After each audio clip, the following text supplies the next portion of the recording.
Hey everyone, just decided to do a walk around video of the new 1968 Chevelle that my dad picked up. We shipped it down from Northern California. It's a 99% rust free, pretty straight body. There's some high and low spots and some gaps that need to be fixed, but this is just a video before we take it over to the body shop. I've got some footage from over there walking around. It's got a 350 in it with a mild cam and a 700 R4 transmission, and both of those were rebuilt about 500 miles ago. Runs really great. It's a factory center console and bucket seat car. Those are the original seats and upholstery. It's got new door panels, new gauges and dash, new wiring harness under dash, new engine wiring harness. We just picked up some new glass for it once it's done getting painted and all the body work.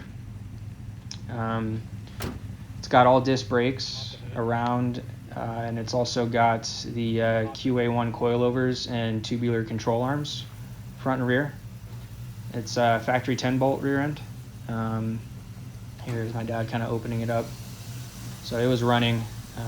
I may or may not have the audio playing while when I upload this video, but yeah, it runs great. Mechanically it's super solid.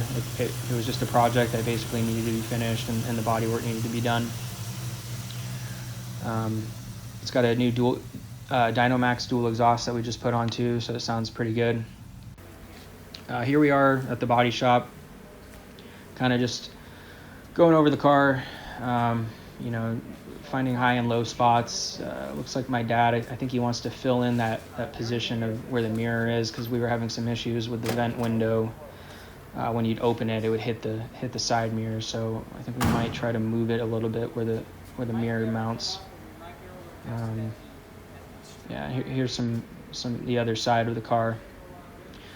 Just quarter panels, a couple areas. I think the quarter panels were replaced on this car, so it looks like some of the body work was done there but not finished, so we're going to finish that up obviously. And it's got brand new tires, and then 16s and then 17s in the rear, so it's a kind of a staggered setup. Anyway, I'm going to take some more videos as this car gets built, and I hope you guys enjoy.